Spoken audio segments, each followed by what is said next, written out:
Carl, I'm here at the intersection of Kennewick and 395, where just a few hours ago, sheriff's deputies responded to reports of a man lying dead in the middle of the road. We continue to follow breaking news out of Yakima at this hour. Multiple fire crews are on the scene of a fire at Universal Forest Products. Yeah, Carly, some truly terrifying moments for this mother in South Carolina who realized that someone hacked into the baby monitor's motion feature and was watching her every move.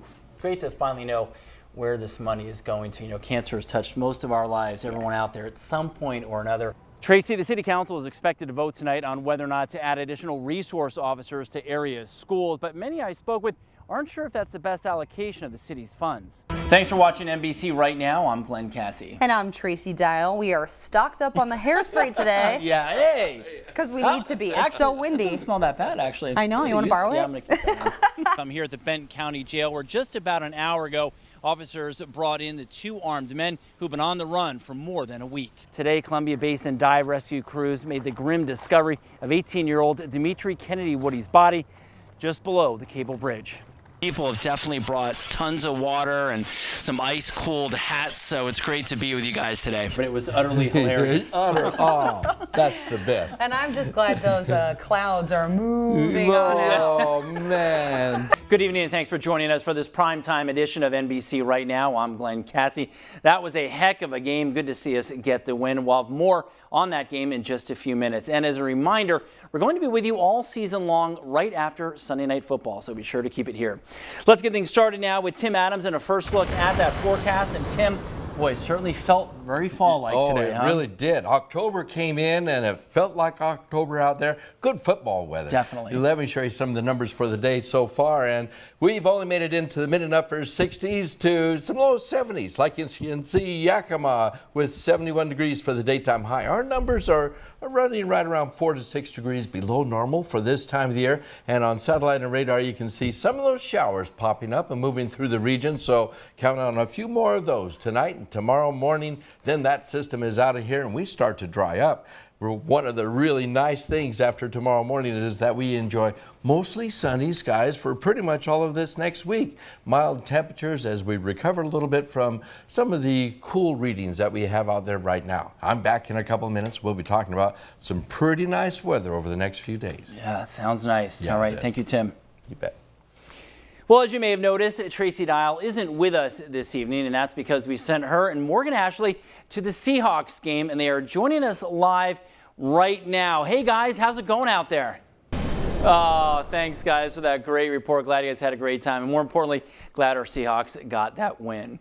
Well, closer to home, Kennewick police need your help finding an armed robbery suspect. Take a look at the images you see on your screens. This man went into the Porter's gas station convenience store near the intersection of Highway 395 and 27th Avenue around 8:45 this morning. Officers tell us he pulled out a handgun and demanded money from the cashier. He then fled on foot, and unfortunately, not even a canine track could pick up his trail. He's described as an average-sized man wearing a black hat, gray sweatshirt, and gray pants. If you know anything about the case or know who this man might be, call Kennewick Police at 628-0333. On Friday, we told you about the leak in the Kennewick irrigation canal system that KID thought would cause a partial disruption in the canal service.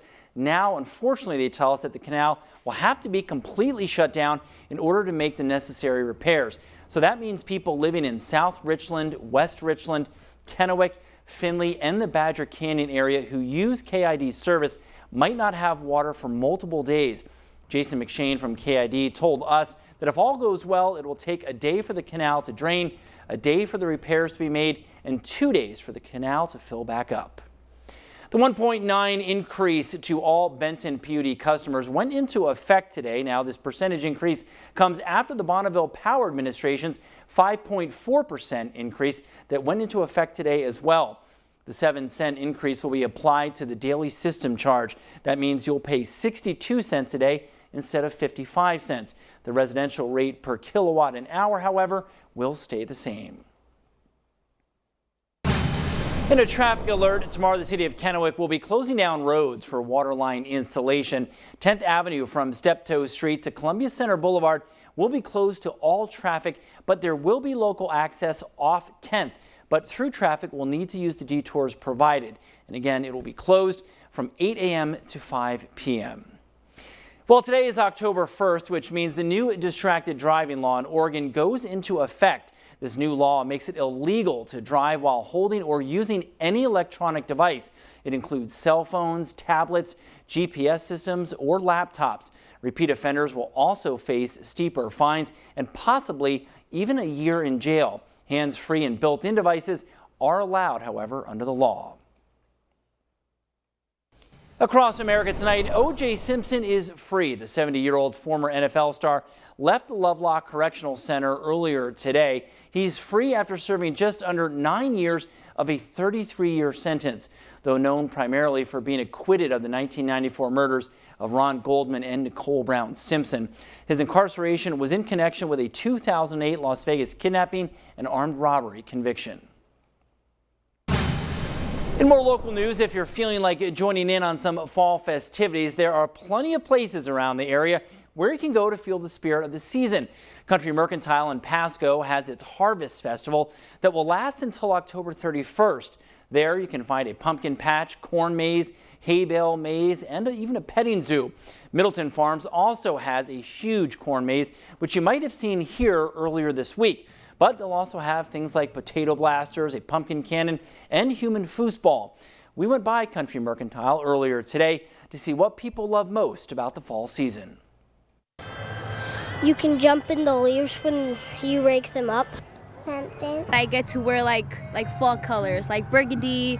Go to the pumpkin patch and pink pumpkins. The weather is like perfect, and it's just like the leaves, everything is colorful. I love it. Oh, who doesn't like to jump in a big pile of leaves? Well, if you'd like some ideas as to what fun activities you can do this fall, head to our website, NBCRightNow.com, and look for this story. Coming up after the break, Netflix is taking their streaming services to the skies. Find out what airlines are going to be partnered with right up next. Stay with us. Thanks for joining us tonight on NBC Right Now. I'm Glenn Cassie. Tracy will be back tomorrow. Well, for now, let's check in with someone who hasn't made their return to our studios. Tim Adams in a first look at that sizzling forecast. And Tim, I know we've been talking about it all week. Looks like temperatures are on the rise. I'm back with that in a couple of minutes. All right. Good to have you back. Thanks. Good to be back. All right. Thank you, Tim. This is breaking news. Breaking news tonight, crews from across the Tri-Cities were called to battle a house fire on Gum Street in Kennewick this afternoon. Carly Tinsley joins us now live from the scene. Carly, what can you tell us? Thank you, Carly. We've been following the story of the man shot in Pasco on the 4th of July. He's still in critical condition, and now the family is asking the community for help. Stephanie Zenteno spoke with the victim's daughter, who shares more about his condition. It was a busy day for firefighters in our area. We're told a vape pipe sparked and caused the back porch of a home in Kennewick to ignite, and it didn't take long for the fire to spread inside and eventually up to the attic. Kennewick Fire Department and Benson County Fire District 1 responded to the scene around 11:45. Officials tell us they were possibly two people and a dog inside the home at the time. Unfortunately, the dog was killed in the fire, but no other injuries were reported. Imagine being a firefighter getting ready to respond to a fire, but when you get to your station, you realize it's been robbed. Well, that's exactly what happened in Klickitat County. Jacqueline Selesky joins us now with the details. And Jackie, just what an awful thing to happen. So unfortunate, especially because it's a volunteer crew that helped. Yeah. So someone did use a crowbar to break into the Klickitat County Fire Station 3, and the unknown person stole more than $5,000 worth of equipment. Equipment like a thermal imaging camera used to find people who are trapped inside of a burning structure. The volunteer fire crew was getting geared up to respond to a brush fire around 4 o'clock Tuesday morning when they noticed their equipment doors open and things all over the floor. Assistant Fire Chief Jerry Nelson tells me along with the thermal imaging camera, cardiac AEDs, chainsaws, and flashlights have been stolen. He says he's most concerned about the medical equipment because those devices save lives. Slap in the face. I said it's like robbing the church at Christmas time. All of the equipment is, of course, covered by insurance, so they will be replaced, but they're still just trying to find out who broke into the fire station. Chief Nelson asked if you're online shopping and you come across any of the equipment I mentioned, or if you just have any information at all, call the Klickitat County Sheriff's Office. Yeah, wow, what a tragic thing. Hopefully they'll get this stuff replaced quickly. Absolutely. All right, thank you, Jackie. In other news tonight, Kennewick police are looking for a suspect in an armed robbery. He's described as a Spanish-speaking Hispanic man in his early 20s, roughly 5 feet 8 inches tall, with a thin build. Now, police tell us it happened just after 4 o'clock this morning on the 1100 block of West 10th Avenue. The victim was getting into his car when he was approached by a dark-colored full-size SUV. Armed with a gun, the driver got out of the SUV and demanded the victim's wallet and cell phone. Pasco police responded to a similar robbery a short time later. Detectives are still working to find out if the two are related. Anyone with information is asked to call KPD at 628-0333.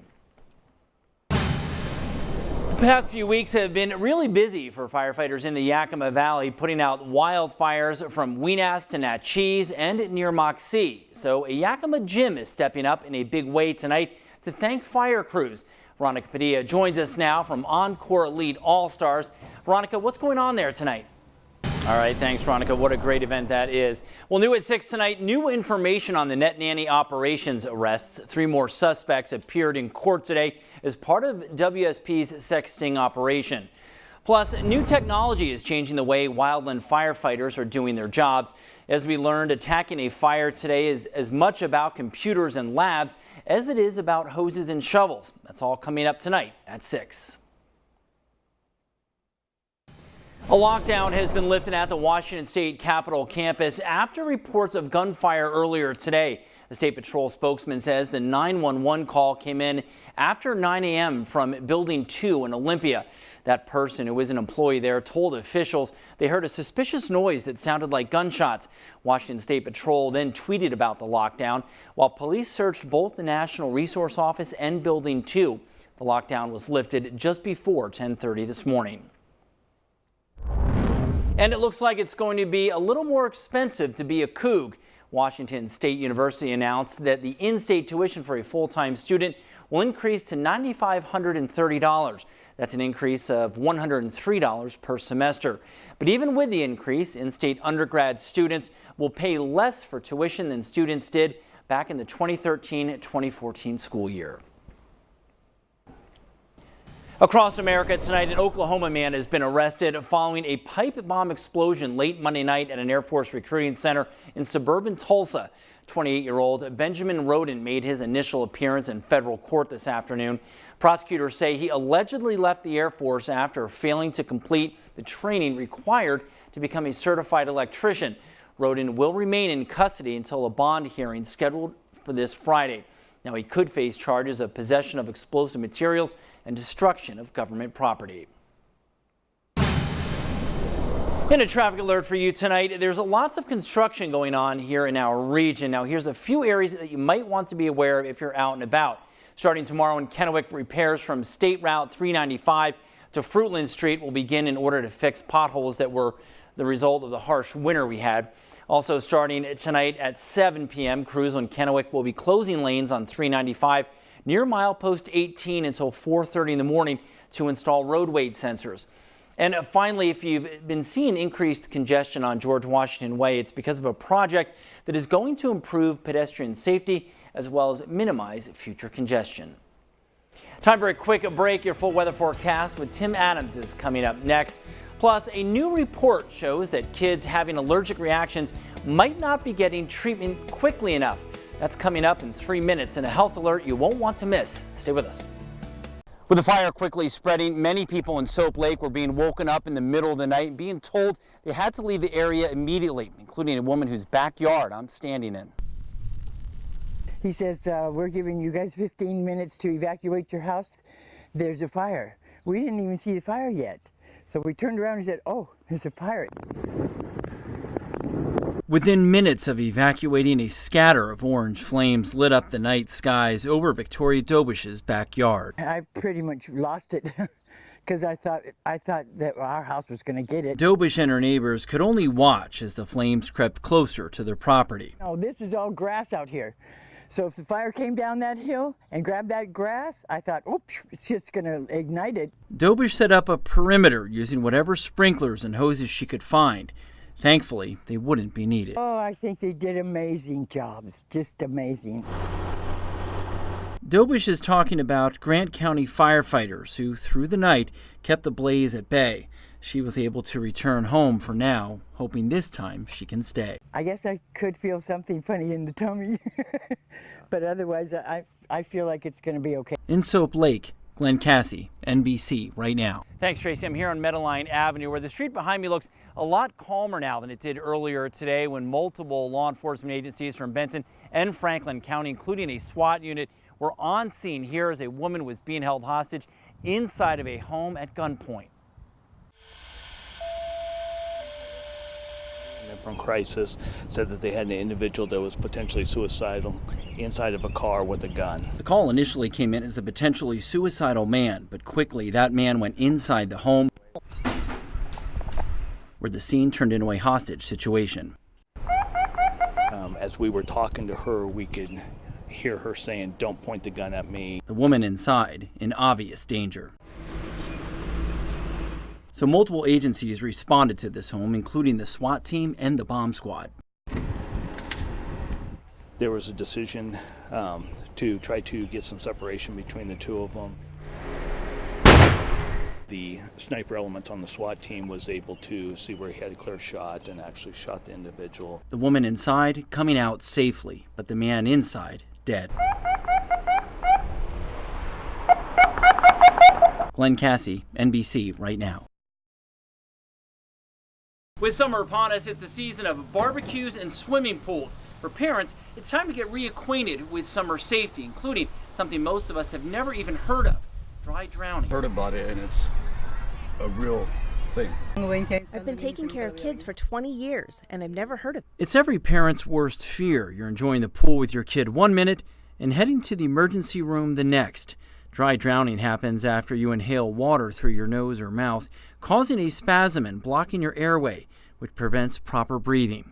There can be complications after a near drowning, and someone has coined that phrase. According to the CDC, dry drowning is the 5th leading cause of unintentional death and impacts people of all ages, and the 2nd cause of death between the ages of 1 to 14 years old.